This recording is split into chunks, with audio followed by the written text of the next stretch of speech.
প্রিয় দশম শ্রেণীর শিক্ষার্থী মণ্ডলী এবং এই মুহূর্তে যারা আমার এই ভিডিও দেখছেন, সকলকে শুভেচ্ছা জানিয়ে আমি নতুন একটা ভিডিও নিয়ে আপনাদের সামনে হাজির হয়েছি।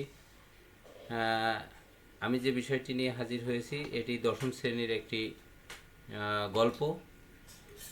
এই গল্প যদি সুন্দর করে কোনো শিক্ষার্থী আমার এই ক্লাসটি ভালো করে দেখে এবং সেই অনুযায়ী কাজ করে এবং খাতায় লিখে রাখে, তাহলে পরীক্ষায় যে প্রশ্ন আসবে তার সুন্দরভাবে উত্তর করতে পারবে ইনশাআল্লাহ, আশা করি।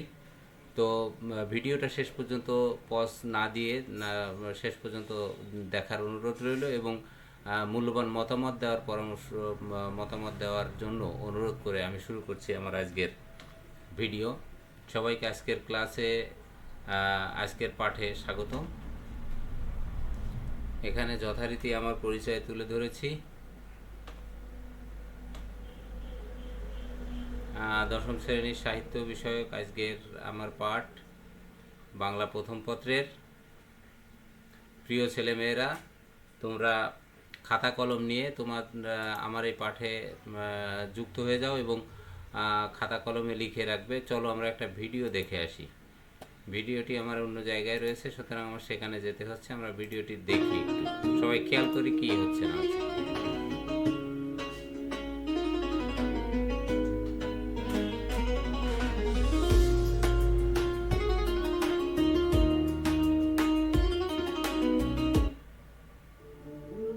একদা এক গ্রামে এক তরুণ ব্যবসায়ী ছিলেন। তার নাম ইউসুফ। তিনি ছিলেন অত্যন্ত সৎ, দয়ালু ও আল্লাহভীরু। তার পিতা ছিলেন একজন ধার্মিক ব্যক্তি, যিনি ছেলেকে সবসময় সত্য বলা ও ন্যায়ের পথে থাকার উপদেশ দিতেন। একদিন ইউসুফ এক শহরে ব্যবসার উদ্দেশ্যে রওনা হলেন। পথে একটি বাজারে পৌঁছে দেখলেন সেখানে এক দরিদ্র বৃদ্ধ বসে আছেন। বৃদ্ধের কাছে কিছু মালপত্র ছিল, কিন্তু ক্রেতা কম ছিল। ইউসুফ এগিয়ে গিয়ে জিজ্ঞেস করলেন, চাচা, আপনি কি বিক্রি করছেন?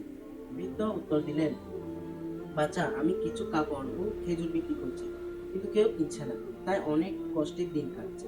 ইউসুফ মমতা অনুভব করলেন এবং তার থেকে কিছু খেজুর ও কাপড় কিনে নিলেন। তবে বৃদ্ধ সততার পরীক্ষা নিতে চাইলেন। তিনি বললেন, বাচ্চা, এই খেজুরগুলো কিছু পুরনো, তাই দাম কম হবে, আর কাপড়ের কিছু অংশ সামান্য ত্রুটিপূর্ণ। তুমি জেনে শুনে কিনছো তো? ইউসুফ মৃদু হেসে বললেন, চাচা, আপনি সততার সাথে সব বলে দিয়েছেন, তাই আমি নিশ্চিন্তে কিনছি। বৃদ্ধ আনন্দিত হলেন এবং দোয়া করলেন, আল্লাহ তোমাকে আরো বরকত দান করুন, যেমন তুমি সততার মূল্যায়ন করেছ। এরপর ইউসুফ শহরে গিয়ে তার পণ্য বিক্রি শুরু করলেন। তিনি কখনোই মিথ্যা কথা বলতেন না, সবসময় পণ্যের প্রকৃত অবস্থা ক্রেতাকে জানিয়ে দিতেন। অন্য ব্যবসায়ীরা যখন বেশি লাভের আশায় অতিরঞ্জিত কথা বলতো, তখন ইউসুফ সত্য বলে ব্যবসা করতেন। কিছুদিনের মধ্যে শহরে তার সততা ও ন্যায়পরায়ণতার সুনাম ছড়িয়ে পড়ল। ক্রেতারা তার কাছ থেকে নিশ্চিন্তে পণ্য কিনতে লাগলো এবং তার ব্যবসা অনেক বরকতময় হলো। একদিন শহরের শাসক তার সৎ ব্যবসার কথা শুনে তাকে ডেকে পাঠালেন এবং বললেন, আমরা একজন সৎ ও বিশ্বস্ত হিসাব রক্ষক খুঁজছি। তোমার সততার কথা শুনে তোমাকে এই দায়িত্ব দিতে চাই। ইউসুফ আল্লাহর রহমতে এই সম্মানজনক পদ পেলেন এবং তার সততার জন্য আরো বড় পুরস্কার পেলেন। এই গল্প থেকে আমরা শিক্ষা গ্রহণ করতে পারি যে, এক নাম্বার হচ্ছে সত্যবাদিতা সবসময় কল্যাণ বয়ে আনে। 2 নাম্বার হচ্ছে সৎ লোকদের প্রতি আল্লাহর বিশেষ রহমত থাকে। এবং 3 নাম্বার হচ্ছে ব্যবসা ও জীবনের প্রতিটি ক্ষেত্রে সততা বজায় রাখা উচিত। আল্লাহ তাআলা আমাদেরকে সত্য ও ন্যায়ের পথে পরিচালিত করুন। আমিন। ভিডিওটি ভালো লাগলে ভিডিওটি দেখুন।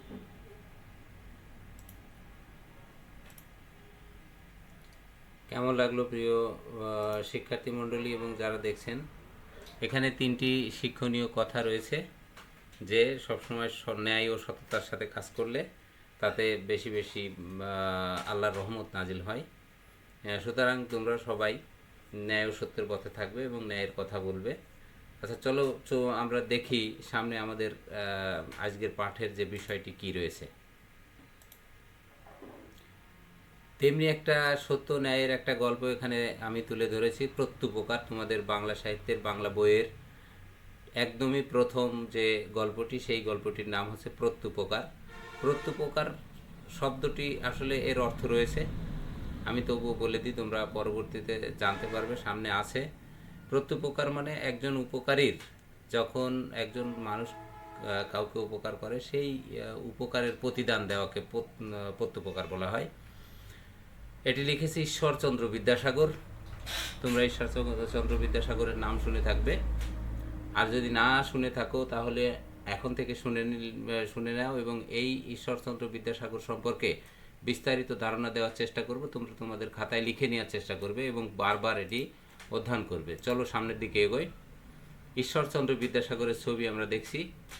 এটা ঈশ্বরচন্দ্র বিদ্যাসাগরের মাঝামাঝি বয়সের একটা ছবি।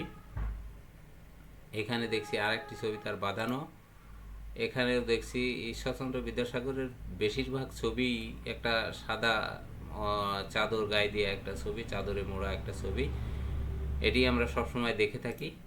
এবং এখানে ঈশ্বরচন্দ্র বিদ্যাসাগরের আরেকটি ছবি আমরা লক্ষ্য করছি যে আমি দেশাচারের দাসী নহি, নিজের বা সমাজের মঙ্গলের নিমিত্ত যাহা উচিত বা আবশ্যক বোধ হইবে তাহা করিব, লোকের বা কুটুম্বের ভয়ে কদাচ সংকুচিত হইব না। ঈশ্বরচন্দ্র বিদ্যাসাগরের একটি বিখ্যাত কথা। এখানে জন্ম 26শে সেপ্টেম্বর 1820 খ্রিস্টাব্দ এবং মৃত্যু 29শে জুলাই 1891 খ্রিস্টাব্দ। তোমরা দেখছো তো এই হচ্ছে ঈশ্বরচন্দ্র বিদ্যাসাগরের ছবি। তোমরা ছবিটা দেখে চিনে রাখবে যাতে পরবর্তীতে কখনো এই ধরনের ছবি তোমাদের সামনে আসলেই বুঝতে পারো।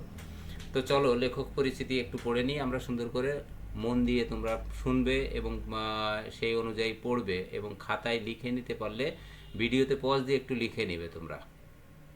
ঈশ্বরচন্দ্র বিদ্যাসাগর ভারতের পশ্চিমবঙ্গের মেদিনীপুর জেলার বীরসিংহ গ্রামে 26শে সেপ্টেম্বর 1820 সালে জন্মগ্রহণ করেন। তাহলে ভারতের পশ্চিমবঙ্গের মেদিনীপুর জেলার বীরসিংহ গ্রামে তিনি জন্মগ্রহণ করেন। 1820 সালের 26শে সেপ্টেম্বর জন্মগ্রহণ করেন তিনি। তার মূল নাম হচ্ছে ঈশ্বরচন্দ্র বন্দ্যোপাধ্যায়। তার মূল নাম ছিল ঈশ্বরচন্দ্র বন্দ্যোপাধ্যায়। বিদ্যাসাগর হচ্ছে তার উপাধি। বিদ্যাসাগর কি ছিল? তার উপাধি ছিল। তিনি ছিলেন কলকাতা সংস্কৃত কলেজের ছাত্র।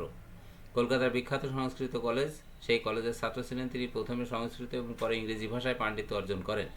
দানশীলতার জন্য তিনি দয়ার সাগর নামেও পরিচিত ছিলেন। তার মানে তিনি দান করতেন।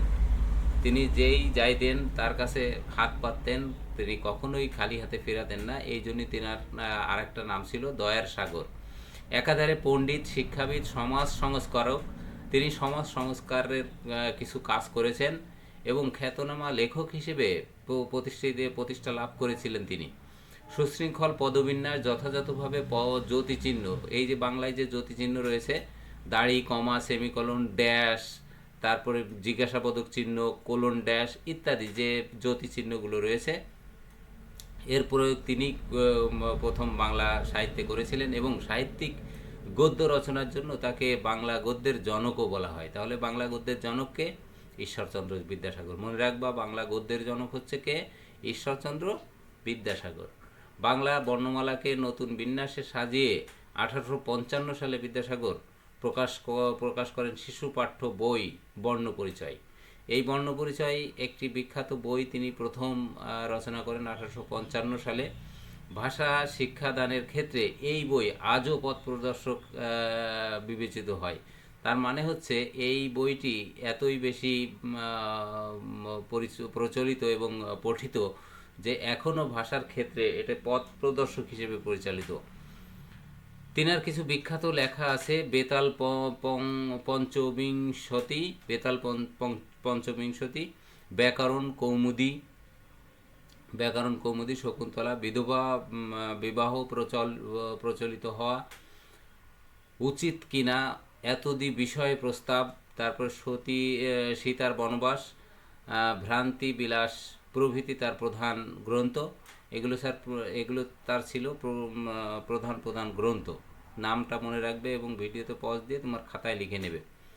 ঈশ্বরচন্দ্র বিদ্যাসাগর 1891 সালে 29শে জুলাই মৃত্যুবরণ করেন। কত সালে? 1891 সালে 29শে জুলাই তিনি মৃত্যুবরণ করেন।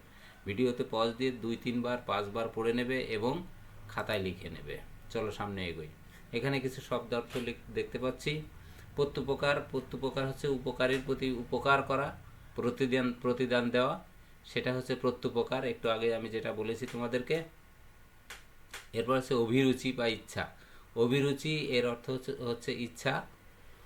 সমবি ব্যবহারে সঙ্গে নিয়ে, ইচ্ছা বা সমবি ব্যবহারের সঙ্গে নিয়ে, এটাও একটা শব্দ অর্থ, এটাও একটা শব্দ। আসলে এই শব্দটি বোল্ড অক্ষরে এখানে দেওয়া নেই, এই আছে সঙ্গে নেওয়া। এরপর নিষ্কৃতি, নিষ্কৃতি মানে মুক্তি। কোপানল, কোপানল মানে কোফ ও অনল মিলে হচ্ছে কোপানল। ক্রোধ বা রাগের আগুন, অনল মানে আগুন আর কোফ মানে রাগ, সুতরাং রাগের আগুন বা ক্রোধের আগুন এখানে যাওয়া অর্থে ব্যবহার করা হয়, ব্যবহার করা হয়েছে। তারপর হচ্ছে প্রীতি, প্রতীতি, প্রতীতি মানে হচ্ছে বিশ্বাস, প্রতীতি মানে বিশ্বাস। পরিচ্ছদ, পরিচ্ছদ মানে পোশাক। তারপরে হচ্ছে প্রীতি প্রফুল্ল লোচনে, প্রীতি প্রফুল্ল লোচনে এই শব্দটি মূলত তিনটি শব্দ যুক্ত হয়েছে, প্রীতি প্রফুল্ল ও লোচনে, এই তিনটা। তাহলে বন্ধুত্বের অনুভূতি, প্রীতি মানে হচ্ছে বন্ধুত্বের অনুভূতিতে আনন্দিত চোখে, লোচন প্রফুল্ল, প্রফুল্ল মানে আনন্দিত, লোচন মানে চোখ, আনন্দিত চোখে লোচনে অর্থ ব্যবহার করা হয়েছে। তার মৌনাবলম্বন, মৌন বা মৌন ও অবলম্বন মিলে হচ্ছে মৌনাবলম্বন অর্থাৎ নীরবতা পালন। অব্যাহতি মানে মুক্তি, অব্যাহতি মানে মুক্তি, ছাড় পাওয়া বা ছাড়া পাওয়া। অবধারিত মানে নিশ্চিত, অবধারিত মানে নিশ্চিত, এখানে তোমরা দেখছো বোল্ড অক্ষরে নেই, যদিও অবধারিত মানে নিশ্চিত। তারপরে প্রত্যাগমন বা ফিরে আসা, প্রত্যাগমন ফিরে আসা। শব্দটি গঠিত দুটি শব্দ মিলে, প্রতি ও আগমন। তারপর হচ্ছে রোষা রক্ত নয়নে, ক্রোধে লাল চোখে, ক্রোধে বা রাগে লাল চোখে। অবলোকন মাত্র মানে দেখা মাত্র, সম্ভাষণ মানে সম্বোধন। উৎকট, উৎকট মানে অত্যন্ত প্রবল বা তীব্র। অবরুদ্ধ মানে বন্দি, তোমরা জানো অবরুদ্ধ মানে কি, বন্দি।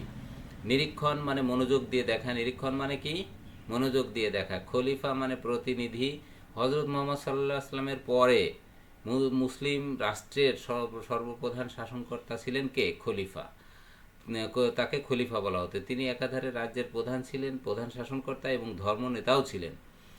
এখানে ডেমাসকাস, দামেস্কো, বর্তমান দামেস্কো এশিয়ার একটি প্রাচীন শহর, যেটার নাম হচ্ছে দামেস্কো, এটাকে ডেমাসকাস হিসেবে ধরা হয়েছে, বলা হয়েছে এখানে আঞ্চলিক ভাষায়।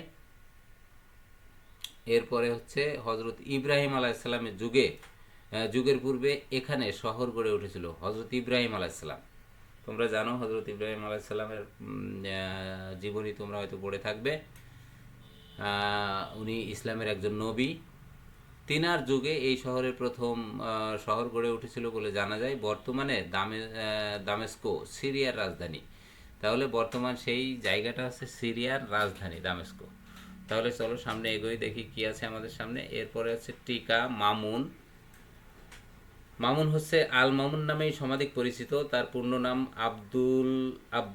আবদুল্লাহ আল মামুন। 776 থেকে 833 খ্রিস্টাব্দ এই সময় তেনার সময়কাল, তিনি ছিলেন সপ্তম আব্বাসীয় খলিফা। এই সময় তিনি শাসন করতেন খলিফা, এবং খলিফা হারুন আর রশিদের দ্বিতীয় পুত্র ছিলেন এই মামুন। খলিফা হারুন আর রশিদের দ্বিতীয় পুত্র। বাগদাদ বর্তমানে ইরাকের রাজধানী। খলিফা হারুন আর রশিদের সময় বাগদাদ মুসলিম সভ্যতার শ্রেষ্ঠ নগরীতে পরিণত হয়। এরপরে যেটি রয়েছে সেটি হচ্ছে বাগদাদ। বাগদাদ হচ্ছে টাইগ্রিস নদীর উভয় তীরে এবং ফুরাত বা ইউফ্রেটিস নদীর 25 মাইল উত্তরে অবস্থিত। আব্বাসীয় খলিফা মনসুর 763 খ্রিস্টাব্দে নগরীটি প্রতিষ্ঠা করেন। এই বাগদাদ নগর কে, আব্বাসীয় খলিফা মনসুর, উনি এই বাগদাদ নগরীর প্রতিষ্ঠা করেন। খলিফা হারুন আর রশিদের সময় বাগদাদ মুসলিম সভ্যতার অন্যতম শ্রেষ্ঠ নগরীতে পরিণত হয়। বর্তমানে ইরাকের রাজধানী হচ্ছে কোথায়, বাগদাদ। তাহলে বাগদাদ হচ্ছে কি, ইরাকের রাজধানী বর্তমান। আর এর আগে কি ছিল, ইউফ্রেটিস নদীর উভয় তীরে, ফুরাত বা ইউফ্রেটিস, টাইগ্রিস নদীর উভয় তীরে ফুরাত বা ইউফ্রেটিস নদীর 25 মাইল উত্তরে অবস্থিত এই জায়গাটি। যাই হোক, তোমরা একটু ভিডিওতে পজ দিয়ে দেখে নেবে। এরপরে দেখো আজকের প্রত্যুপকার গল্পের মূল ভাব।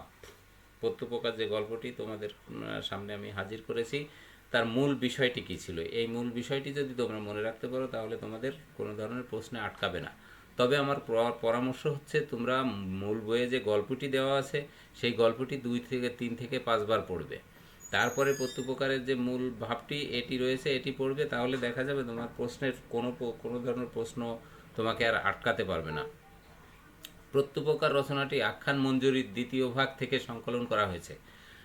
কার? ঈশ্বরচন্দ্র বিদ্যাসাগরের আখ্যান মঞ্জুরি তার দ্বিতীয় ভাগ থেকে সংকলন করা হয়েছে। ঈশ্বরচন্দ্র বিদ্যাসাগরের আখ্যান মঞ্জুরি রচিত হয় কত সালে? 1868 খ্রিস্টাব্দে। বিশ্বের নানা দেশের ইতিহাস প্রসিদ্ধ ব্যক্তিগণের জীবনের গৌরবদীপ্ত ঘটনা এই গ্রন্থের বিভিন্ন রচনায় উপজীব্য।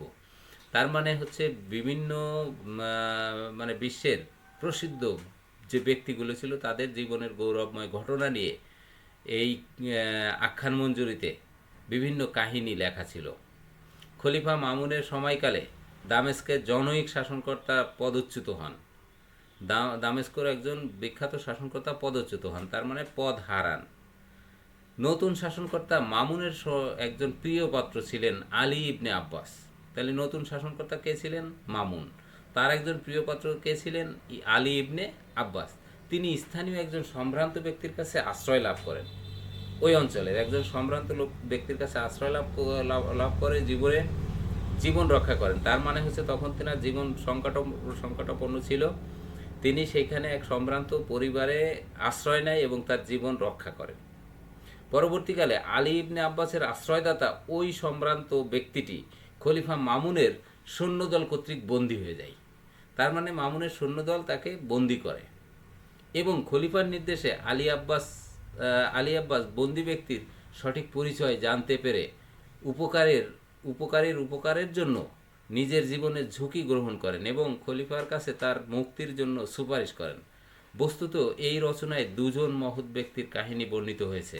তাদের একজন হলেন নিঃস্বার্থ উপকারী, ওই যে ধনাঢ্য ব্যক্তি স্থানীয়, উনি হচ্ছেন নিঃস্বার্থ একজন উপকারী ব্যক্তি। অন্যজন হচ্ছে সকৃতজ্ঞ বা প্রত্যুপকারী। এখানে প্রত্যুপকারীকে আলী ইবনে আব্বাস। খলিফার মহত্ব এই রচনা বা ওই খলিফা যে তাকে ছাড় দিয়েছিল সেই মহত্ব এই রচনায় প্রকাশিত হয়েছে।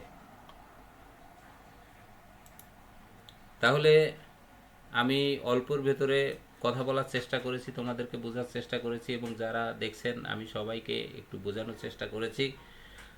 ভুল ত্রুটি মার্জনীয়। আমার ভুল ত্রুটি না দেখে আমাকে ভালো পরামর্শ দিয়ে সহযোগিতা করার জন্য আমি সকলের কাছে অনুরোধ করছি। আর যদি আমার এই ভিডিওটি কারোর উপকারে এসে থাকে তাহলে একটু লাইক, শেয়ার এবং কমেন্ট করে আমাকে অনুপ্রাণিত করার জন্য আমি অনুরোধ করে আজকের ক্লাস থেকে বিদায় নিচ্ছি। সবাইকে আবারও ধন্যবাদ। ভালো থাকবেন সবাই ইনশাআল্লাহ।